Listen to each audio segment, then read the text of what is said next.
समूह संगतां नूं सतगुरां दे प्रकाश पुरब दियां बहुत बहुत बधाइयां। धन धन श्री गुरु अंगद देव साहेब आप जी दी सदाई जय। जिस तरह कहा गया है, लैना नानक दा गहना, क्योंकि उन्होंने अंग ला लेता, अपने अंग बना लेता, तो अंगत नाम रख देता।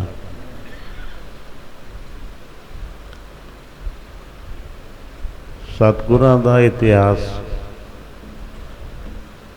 परिवार विच भी,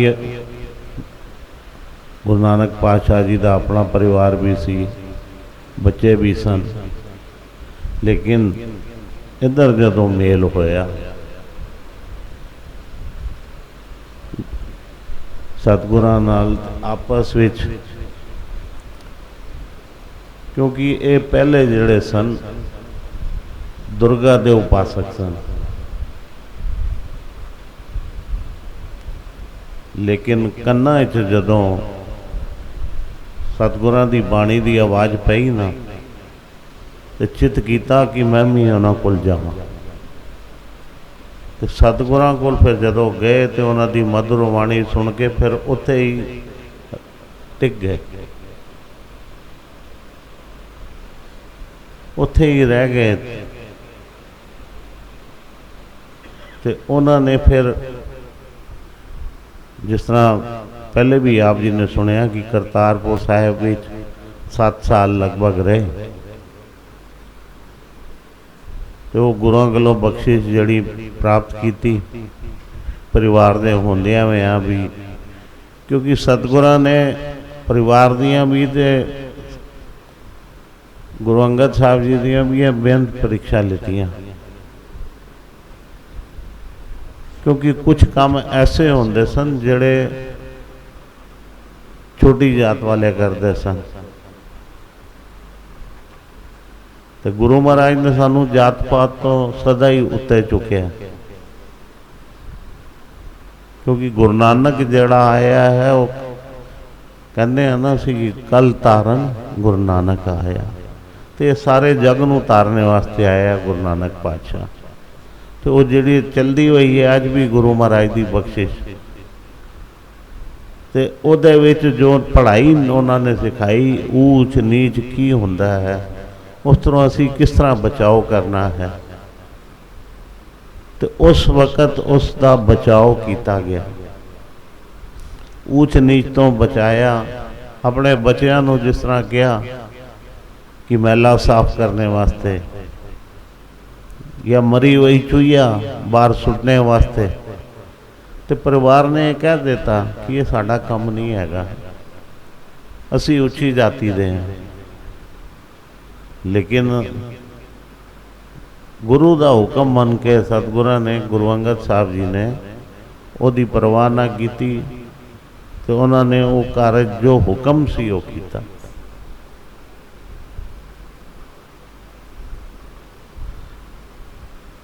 क्योंकि इत्थे तक भी कि जिहड़ी गल आप जी ने हुणी राजू बत्रा जी ने की कि मुर्दा खाण वास्ते भी कहा, सिर्फ उन्होंने इतना कहा कि पैरों वाले पासों खावा या सिर वाले पासों खावा,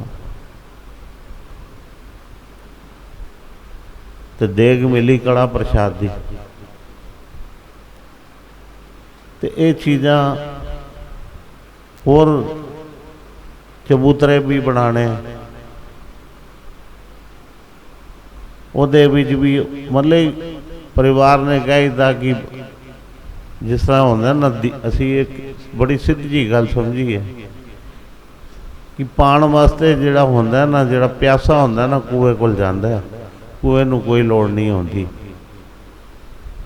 जिहड़ा कुएं दे नेड़े होंदा वो तो कहंदा मैं जदों मर्जी पानी भर लांगा, लेकिन जिहड़ा दूर होंदा है वो कहंदा ये ना होए ना कि मैं पहुँच ही ना सकां। तो कहंदे हमेशा एक कहावत बनी है, दिए तले अंधेरा होंदा, रोशनी तो जल रही है, उत्ते सब कुछ जगमगा रहा, थले परछावे आ रहे हैं, अंधेरा है। परिवार नाल रहंदे आ वो चीज़ां जो समझते सन, ये नहीं कि करने वाले सन। सतगुरां दे बच्चे करने वाले सन। बल उन्हां कोल किधरों आया, मालकां नाल रह के ही आया, लेकिन जिस स्थान तक पहुँचना चाहिए सी उत्थे तक नहीं पुज पाए। उन्हां इम्तिहानां विच पास नहीं हो पाए। ये गल कह के कि मैं तो वड्डा वां, मैं तो उच्चा वां, मेरी उच्ची पदवी है, लेकिन जो वो चाहते सन, ये भी पूछया ना कि रात कितनी बीती है, कहते मालक जितनी आप जी ने बिताई है, जितनी आप जी ने बिताई है। तो नहीं समझ गए कि इन्हों अंदर का ज्ञान हो चुका है। तो उस टाइम अंग लगा के अंगद बनाई था। तो पातशाह ने कृपा की।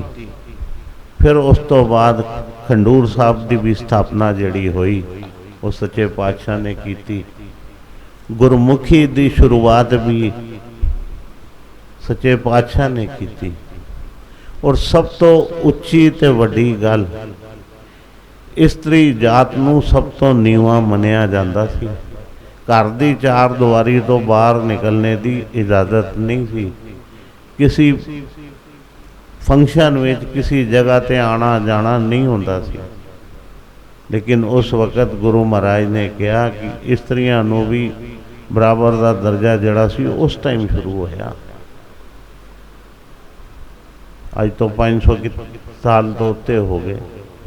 सच्चे पातशाह ने कृपा की। कितने दूरदृष्टि सन।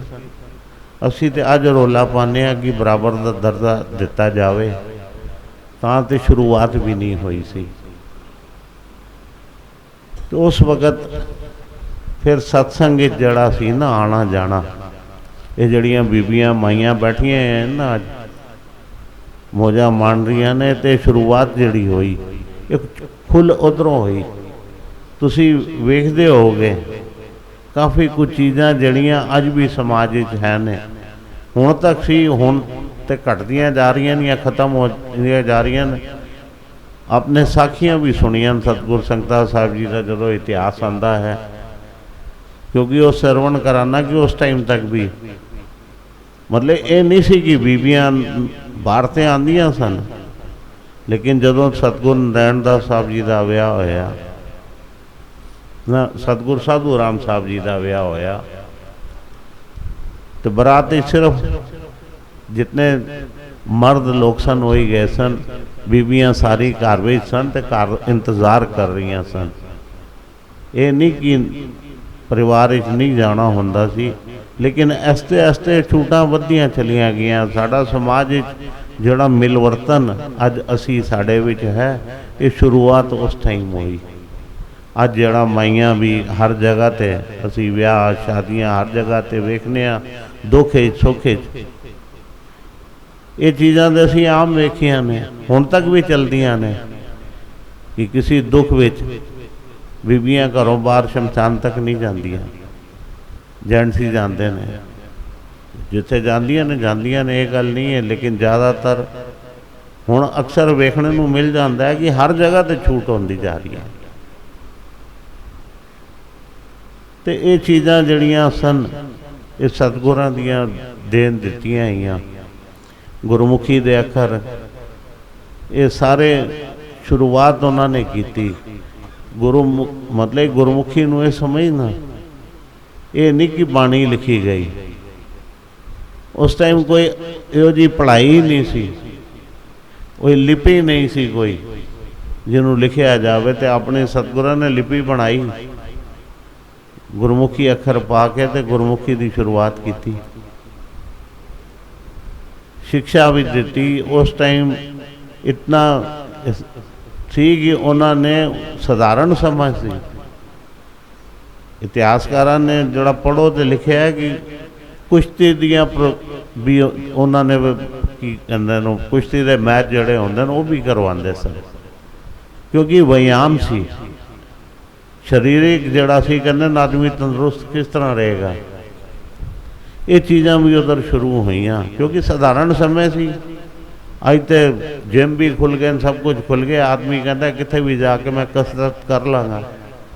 उस टाइम कसरत करने के किहड़े साधन होंदे सन। एक दूसरे नाल असी जोर अजमाइश करते सां, जोर लाते सां, करते सां। उसी नाल ही असी अपने जो होंदे सन, अजकल तो जिम उठ भी कर लिता, बैठ भी कर लीती, वेट भी चुक लेते, सब कुछ चुक लेता।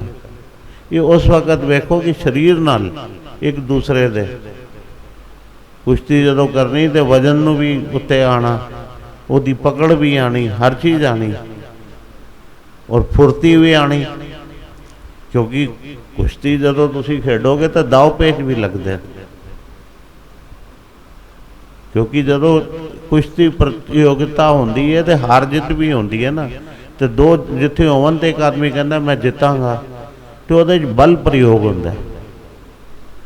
तो कई चीज़ां उन्होंने ऐसियां सिखाइयां छोटियां छोटियां जिहड़ियां मतलब अज वो बड़ा वड्डा रूप लै गईयां ने। तो गुरु की ये बख्शिश हुई तो उस तां तो एक कहने ना बूटा लग्या तो हुण तक चलता आ रहा है। गुरु सच्चे पातशाह किरपा करन। गुरु महाराज का प्रकाश पुरब जिथे मनाया जा रहा है, खुशियां गुरु दियां लैनियां, नाल ही साडे विच साडे बजुर्ग माता जी सत्या जी, उन्हां दा भी सालाना दिन मनाया जा रहा है। क्योंकि कुछ चीज़ां पहले सुखियां होंदियां, लेकिन विचकार दुख सुख सानू गुरु महाराज ने सिखाया कि परिवार में दुख भी हैं सुख भी हैं। जड़ियाँ चीज़ां सुखियां भी होंदियां फिर उन्होंने लेट नहीं किया जा सकता। उस करके उन्होंने समय तो पहले कारज करना पिया, क्योंकि कुछ महीना 2 महीने पहले ही उन्होंने चलाना होया। लेकिन परिवार ही कुछ ऐसा गुरु महाराज कृपा करे, उस विछड़ी रूह नूं भी याद किया जा रहा है। ये एक संसारिक रस्म है, क्योंकि ये करनियां पैंदियां ने, लेकिन परिवार तो उन्होंने साल पूरा याद करेगा। ये नहीं कि मुक गया काम, काम नहीं मुकते होंदे। ये नहीं कि काम मुक गया। ये संसार नूं सिर्फ कहते ना साढ़े अंदर ये चीज़ां हैं ने, क्योंकि असी टोका टाकी बड़ी रखने हैं कि ये काम तो होया नहीं, हले महीना तो होया नहीं, तो इन्होंने ये कम कर दिता। तो ये चीज़ां जिहड़ियां संसारिक ने, इन्हां चीज़ां नूं मुकाउण वास्ते सारिआं नूं ठप्पणे वास्ते परिवार तो माता जी नाल प्यार करेगा जिससे बीती है। लेकिन घर विच जदों हिसाब किताब असी अरदास करने कोई तरीक नीयत हो जाती है, तो फिर गुरु महाराज की हजूरी जिहड़ी नीयत की हुई चीज़ होवे उन्हों किस तरह बदल सकते हैं। क्योंकि आपने दुख सुख वेखे ने, कितनिया वड्डियां वड्डियां चीज़ां सतगुरां ने होंदियां होईयां जिहड़ियां कहने ते कथने बहुत फर्क है। सानू साहब महाराज उन्होंने बड़ियां चीज़ों तो बचाया। असी ये भी एक समझ लो, क्योंकि असी एक पासे तो कहने गुरु का हुक्म मनना, जदों प्रकाश पुरब आ जाए तो नाल किसी का ज्योति जोत हो जाए तो नाल असी फिर शब्द पढ़ते हैं, जन्म मरण दो में नहीं जन परोपकारी आए।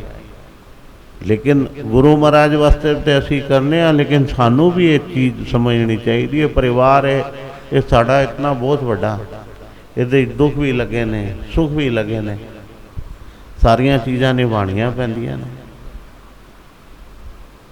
तो गुरु महाराज ने अपने हथों करके दसिया, छोटू जी बैठे सामने विचकार, ये सारे देखो उस तो औखा वेला कोई नहीं होना परिवार से।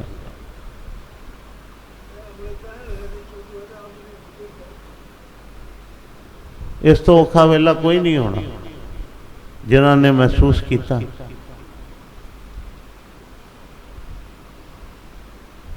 कि ब्याह वाली रात, मतलब ब्याह अगले दिन, बारात एक दिन पहले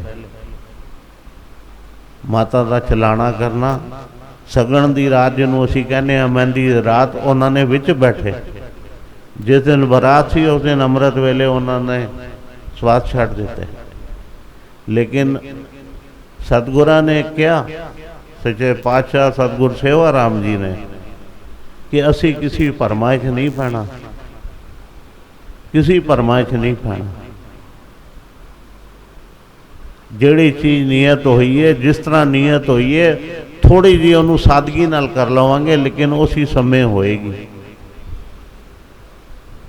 और माता जी का संस्कार भी होया दोपहर को, ठीक है, बरात नहीं चढ़ी, लेकिन अमृत वेले जड़ा सोचा सी कि राती होएगा, वो अमृत वेले आनंद कारज होया। और फुल जड़े ने डोली लियाण तो बाद चुने गए। मतलब इतना कुछ नहीं तो कोई होर समाज होंदा तो कितनियां गल्लां बन जानियां सन। हो सकता है कि ये होंदा या ना होंदा, लेकिन सतगुਰਾਂ ने कहा नहीं, ये तो जीवन का साड़ा हिस्सा है।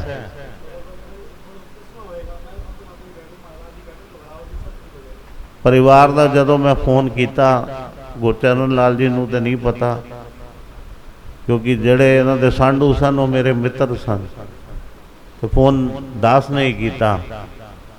तो उहदे कोलों मैं उन्होंने आवाज़ा मारदा रहा, तो फिर 1 मिनट अद्धे मिनट बाद उसकी आवाज़ आ रही सी, कहंदा मैनूं समझ ही नहीं आया तुसीं गल की कीती। मैं उठिया तो मैं बिस्तरे तो ही गिर गया थले सुन के यह गल।